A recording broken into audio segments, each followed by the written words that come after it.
Apa sih itu definisi hebat? Dalam rangka memenuhi ambisi orang tua untuk menjadikan anaknya anak yang hebat, banyak yang akhirnya mengorbankan masa bermain anak untuk terus-terusan belajar mengejar akademik demi suatu saat nanti anaknya menjadi orang hebat, profesi tertentu yang menurut si orang tua ini hebat. Kita sebut saja dokter misalnya. Profesi dokter adalah profesi yang hebat di mana ia membantu banyak orang. Kemudian orang-orang yang masuk ke dokteran adalah rata-rata memang yang memiliki kemampuan intelektual yang lebih tinggi.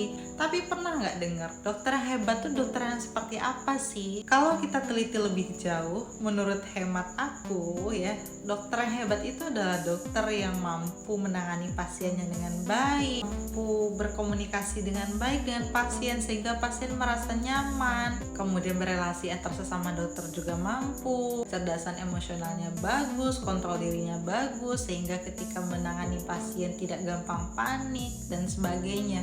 So sebenarnya seseorang dikatakan hebat entah dalam profesi apapun itu sebenarnya adalah satu kesatuan yang membentuk kata hebat itu. Tidak bisa dari satu sisi saja, misalnya hanya intelektual saja. Benar standarnya bahwa harus IQ yang baik tapi diiringi dengan emosional yang baik juga, karena dalam prakteknya akan berhubungan dengan manusia lain yang juga berinteraksi dengan sesama partner kerja yang membutuhkan kecerdasan emosional. Nah repotnya beberapa orang tua memaksa anaknya untuk belajar demi tercapainya target tersebut, padahal yang pertama belum tentu si anak cocok dengan profesi yang kita inginkan, kadang itu hanya ambisi kita saja. Yang kedua, anak itu punya tugas perkembangan setiap usianya, nggak bisa dipaksa untuk belajar terus. Kenapa demikian? Jadi permainan bagi anak, apalagi permainan sifatnya kolektif, itu bukan hanya soal bermain semata. Di sana ada belajar tentang kejujuran, kerjasama, kemudian penerimaan ketika dia kalah seperti apa. Banyak hal sebenarnya anak pelajari ketika ia bermain. Nah ketika kita merenggut masa itu dan menggantikan dia untuk belajar dan belajar, anak tidak mendapatkan proses tersebut. Nah jangan